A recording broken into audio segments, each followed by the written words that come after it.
Good evening and welcome to The Voice of Reason. It's 6 o'clock on the 21st of March 2021 and my name's Alex Belfield. As we hit 252,000 subscribers, I have some shocking news that is mind-blowing. My life has been destroyed over the last 10 months by a witch hunt choreographed by the BBC in collusion with Nottingham police. I have been arrested 4 times due to lies given by individuals from the BBC, choreographed on behalf of the BBC via their lawyers, given to Nottingham police who have illegally extended my bail 2 or 3 times. They've raided my house twice without a warrant, taken my equipment twice without a warrant, costing nearly £20,000. And I am now in the biggest cover-up in Nottingham Police and the BBC's history to silence one of the most outspoken journalists in the media in 2021. As I sit here today, my bail finished on Thursday at midnight, yet without court signature, Nottingham Police have signed it off, claiming that there has been a court ruling which there hasn't. I need someone to help me. I need you to share this before it's deleted and stop this witch hunt by the BBC via their lawyers and Nottingham Police to silence and gag me. For the last 10 months, we have created the most beautiful party, the argy-bargy of the airwaves, a place where we have found a community of 251,000 people who simply want to tell the truth. The byproduct of that is for the last 10 months, I've been living through hell. I've been arrested 4 times. I've had my house raided twice without a warrant. I've had a witch hunt orchestrated by the BBC in collusion with Nottingham Police, and my bail has been extended illegally 2 or 3 times. And I speak to you this evening from the heart, begging for help, as I need this to stop. There has been no charge. The gagging order continues, and we sit here today with Nottingham Police claiming they've had a magistrate ruling that my bail was extended on Thursday, and it was not. The price I'm going to have to pay is hopefully tomorrow, after being arrested and spending the night in a cell, I will go to court and finally get in front of a judge to end this witch hunt orchestrated by your BBC. When I tell you this story, you are not going to believe half I'm going to say, but trust me, when this gets in court, and my only dream is for it to get in court, you're going to say to yourself, this can't be true. This can't be the United Kingdom. This can't be England. This can't be the police. This can't be the BBC. But it is. Over 1.5 years ago, somebody wrote an email to destroy me, and it was the most unbearable attack, unprovoked, from nothing, published by somebody I'd never met. And I believed I knew who that person was. I believed it to be somebody from the BBC, and for months they refused to say they hadn't done it. Then I had a visit from the police, who investigated it, and basically at the end of it they went to the BBC and said, if you're not willing to say that this person didn't send the email, we're not willing to investigate it. Some 3 months later, there was a knock at my door and 8 policemen turned up to raid my home, take my equipment and arrest me. This orchestrated event, which was put together by the lawyers of the BBC, RPC, and by the way, their senior barrister has now gone from the company. Sacked is a strong word. She had to leave because she lied in a court of law. For 10 years, I've been selling stories about the BBC, exposing their financial corruption, and I've caused them a lot of bother. I was at the BBC for 15 years and saw how appalling they behave and what contempt they have for public money. After then, I left and resigned in 2011 and decided to work for newspapers for 10 years. I wrote for the Sunday Mirror, the Sunday People, the Mail on Sunday. I wrote for the Express, the Sunday Express, the Sun on Sunday. Every one of the big newspapers worked with me. Not one of the stories was ever retracted. Not one of the stories was ever challenged whatsoever. And then 10 years later, I created this platform by myself from my kitchen, which has become the biggest success in broadcasting history online at YouTube in the UK. And because I'm by myself, it seems the BBC want to bring me down. And they've gone above and beyond in their attempt to do so. And all of this was conducted by Mansfield Police Station under the watch of DC Percival, a detective constable, who admitted to me in our first police interview on tape, which we will get eventually and release, that she doesn't understand anything about YouTube, Twitter, the internet, broadcasting, the media, or indeed words. She apologised on many occasions for not knowing the words I used that she was offended by, and she told me she found me disgusting. And she went on over the last 10 months to arrest me 4 times, unlawfully in our view, and we will sue Nottingham Police.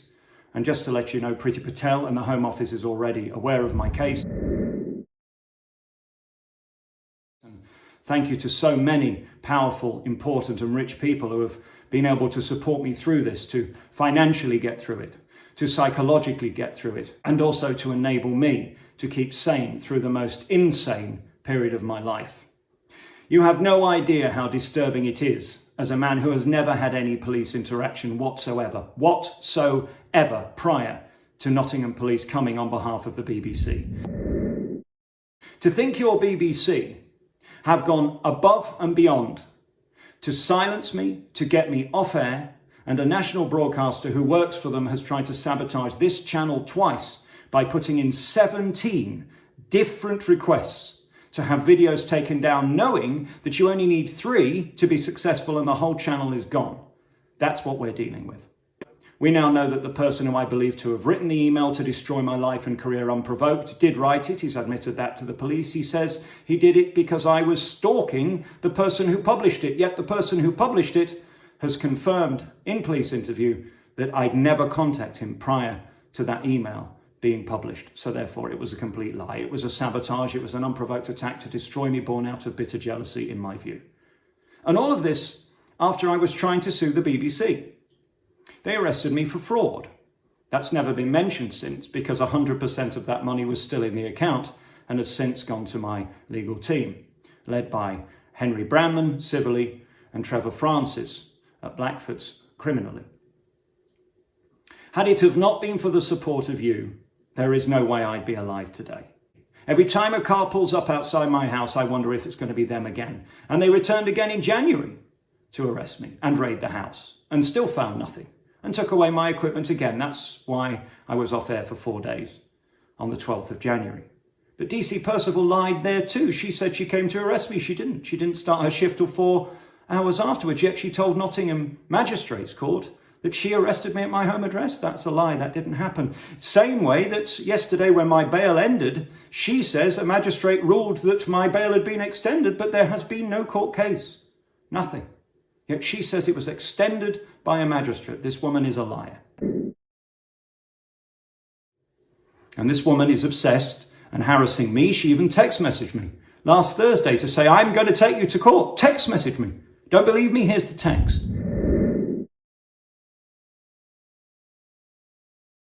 But the darkest of all is when I was last arrested. I was sat in the custody suite at Mansfield Police Station and I saw the worst racist attack I've ever seen in my life. And I've put in a formal complaint, and now 8 officers are being investigated.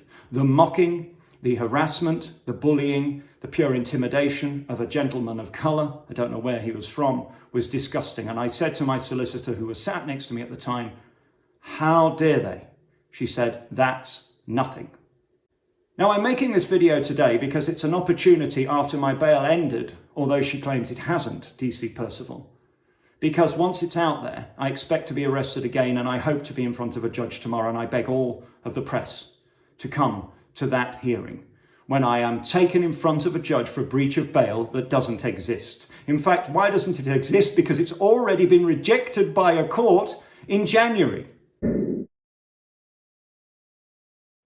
He rejected the extension of bail because of unreliable evidence from Nottingham Police. And alas, DC Percival has tried to get me silenced and gagged 4 times in a magistrate court, and 4 times it has been thrown out. Now, why has this happened? This is where it gets tricky. Apparently, people who are on legal aid aren't allowed to challenge bail. So I have the question for you now. How many more people are sat on bail who shouldn't be on bail? And how many people are sat in prison because of DC Percival, who lies to courts? A couple of the more insane accusations is from a woman who was banned from my programme for bullying me. Yes, she had to apologise to me 3 times. This woman claims she's got shutters on her windows because she's so in fear of her life because of me, but doesn't claim I've gone anywhere near her. None of the people who have made the accusations from the BBC have claimed I've gone anywhere near them. Another one is that I'm transphobic, apparently, because I called a trans person big man. Well, indeed, when we asked for the document, it was dated 2 years before this BBC person came out as a trans person. Therefore, to call them big man was in fact correct, as they were still penis intactus. I don't think that's a hate crime or indeed transphobic. You decide.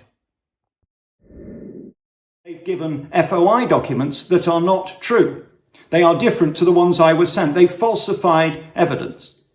Yet I've given them the original document. In fact, I haven't given them. They took my laptop, which it was on, and I told them where to find it, and they just very conveniently choose not to look at it. I want to thank Andrew Bridgen MP, who has been incredible. I want to thank all of my friends who have saved my life over the last 10 months. Without their sanity, their support, their unbelievable solidarity, I wouldn't have made it. And I've had to do all this whilst pretending to you that I'm having the time of my life. And you know why? Because DC Percival, on police tape in front of my solicitor, said if I mentioned anything about being arrested, I would be arrested and thrown in jail. She said that on tape. Thank God for the custody sergeant, who was smart enough to realise that preventing me from talking about the BBC was unlawful, and he overruled her. He could not enforce her wish to have me banned from talking about the BBC. Who asked her to do that? How would you feel? I'm a man who is not to everyone's taste. I'm a man with a big gob. I'm a man who has the #1 platform in the UK. And by the way, when this all started, I hadn't. I wonder if they now regret it. Because I beg of you to share, to share, to share. We must get this out because it's going to be deleted. Trust me. They're going to do everything they can to silence this video. Copy it, repeat it, Facebook it, Twitter it. Please get it to your MP. I beg you to send it to Priti Patel. I beg you to send it to every newspaper editor. Because I need help.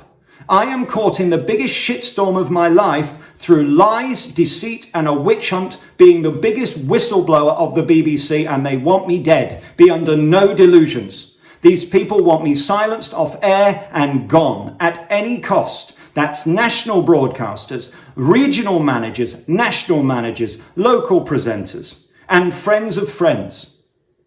But the problem with lies is they all come out in the end. And the reason I haven't been charged is every single lie so far has been debunked. Every single lie has been exposed. Yet, DC Percival won't give in, and she's unlawfully pretending I'm still on bail. And the reason that they're going to be so shocked by this is because she's fucked up. I am not on bail. And I beg of the judge I see tomorrow after being arrested to simply look at the details. Application to extend bail rejected in January. She lied, saying that the magistrate had extended it. They had not. And as you can see there, Mansfield Police Station believe they're more powerful than a magistrate and can overcome a judge. I've heard of being overcome with emulsion, but I've not heard of overcoming a judge. Could you clarify, please? What would you do? What do I do? Can anybody help me? Has anybody been in this situation?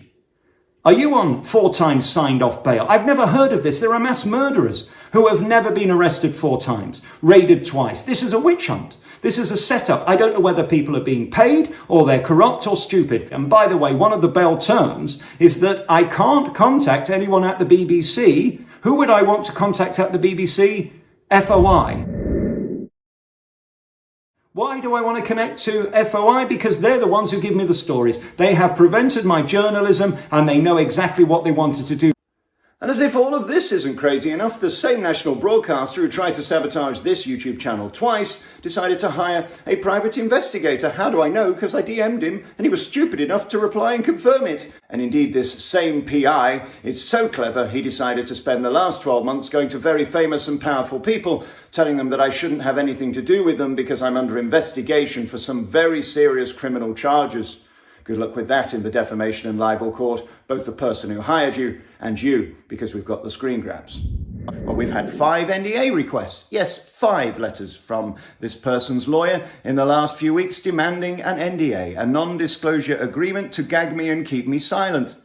No, it's okay. I'll have my day in court if that's okay. I'll name and shame you and provide all of the evidence, written evidence, and let a judge decide who he thinks is the good guy and the bad guy, who he thinks is the one that started a witch hunt, and who he believes or she believes is telling the truth.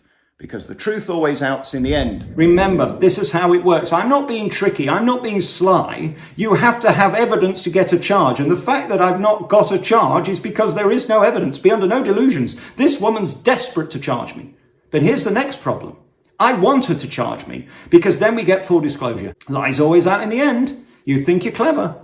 Well, now let's get in front of a judge. Come on, let's go. Let's get in front of a judge. And if he wants to deem me guilty, fine. We have put over £55,000 on account to fight this already. But what does it say about our legal system? If I were on legal aid, I'd be fucked right now. Why? Because legal aid does not allow you to challenge illegal bail. How many others are sat there on bail that the corrupt police just sign off documents to gag you and keep you quiet? This is the national scandal bigger than my own. And for avoidance of doubt, she has admitted to the magistrate that there were 2 errors with bail already, and the lawyers at Nottingham Police refused to say that they have actually done the right thing with bail. In fact, they're so confused after 2 weeks they still haven't come back with a full and final categorical answer in defence of DC Percival or those who signed off these 462,000 forms that really should have only been 4. I am a journalist who has exposed crooks for decades, and I will continue to do so. If you want to be up to shenanigans, wasting public money, abusing the system, or indeed having your wife and daughter sell their bodies and then claim I'm somehow blackmailing you, we'll have our day in court. Then it can be public domain. And of course, the biggest scandal of all of this is the cost to the public. How much has all this cost? The time wasted, the criminals that have got away because she's obsessed over me, finding me guilty regardless of endless amounts of evidence proving my innocence that she refused to accept. Why? Because she wants to work in collusion with the BBC, because she was so overwhelmed when she saw that headed paper, BBC, they would never lie. Trust me, they will. I've worked with Nicola Kane and BBC Legal and at the BBC for 15 years. They will definitely do anything they can. They're Teflon. They'll do anything to save their souls. When I was bullied at the BBC during the last year, it was a cover-up. When I left, I tried to sue them 4 times in civil court, and Nicola Kane did anything to keep me out from in front of a judge. And lest we forget, Nicola Kane, who was my nemesis for 10 years at BBC Legal, now with RPC, has since left the company because of her own corruption, lying in a court of law and perjuring her own case and lying to her own client. Not my words, the words of a judge. This woman choreographed this entire witch hunt for the BBC via their private solicitors paid for by us. This former BBC staffer now worked for RPC until she left in August. This was, of course, choreographed from March until July. This is how they operate. They are like a mafia. And this is an organisation with a pedo statue at the front of it. Never forget that their emblem on the front of the building is Ariel, created by a man who raped his 2 daughters and the family dog, Eric Gill. That's who your BBC really are, colluding with the police to get a man arrested 4 times and raided twice to find nothing. And the cost, $500,000? How much has this cost already? And now I'm going to sue them, so that's going to cost them how many hundreds of thousands of pounds? So where are we tonight then? Well, I'm sat here with more fight in me than ever. I have the energy to take these people on one by one, beginning with the police. And I will deal with them tomorrow. And I will go in a cell if needs be. And I will once again prove these people to be liars. And they'll once again have to look very silly and hopefully get in front of a judge to prove once and for all I have nothing to hide. And that's proven by the fact they've been in this house twice. They've taken my computers and found nothing. Nothing to hide. No charge. But you know, the reason I'm sat here tonight is not because of anybody other than you and your belief in me. When I started this channel, we had no following. We had 15 viewers. We had 80,000 last Sunday. Watch that program. And in the beginning, I told the story of what happened before these arrests. And you donated money on trust, believing in me. And thank you, because despite the fact I've not been able to sue them yet because the police have prevented it, we will. And again, that money you gave in January was given in true belief of my innocence and knowing who I am. I have nothing to hide. I'm probably the most transparent guy on earth. And again, they can come back 4, 5, 6 times if they want. They won't find anything because there's nothing to find. I wonder how many of my accusers can say the same. I wonder how many people in the police can say the same. Bearing in mind this week, we've had a guy from the police who has beat up his girlfriend. We've had a police officer in the Isle of Wight who was sacked for wanking on the job in his uniform on WhatsApp on duty, and we've had a Met police officer charged with the murder of a woman in a forest. And it's as if the police have got nothing better to do than to hound me into an early grave. And you know that's what they wanted. I had a call from a very famous star who said, "Are you okay?" I said, "What do you mean? I'm always okay." They said, No. This pressure they're putting on you is to send you over the edge, because the best way to deal with you now is that you kill yourself, because that way the problem's wiped out. And they're putting so much pressure on you that most people would not be able to cope. Can you believe that's how dark this has become? But I'm still here. And to their annoyance, I'm more tenacious than ever, and I have more fight in me to get justice, prove my innocence, and get these people in a court of law. But my first port of call is the police. What they have done to me, I will never, ever forgive them. And to the BBC, who have put together this cockamamie scheme of lies, corruption and cover-up to try and get a man in jail who's done nothing, with no evidence, no proof and no charge, colluding with the police to instigate their gagging order based on nothing other than lies, we will have our day in court. But if it wasn't for you, I wouldn't be here. Thank you. I will be here every single day until they stop me. And I promise you this, the truth will out in the end. I put my faith in judges, and I have one final thing to say to you. I love you, and there is nothing you can do about it.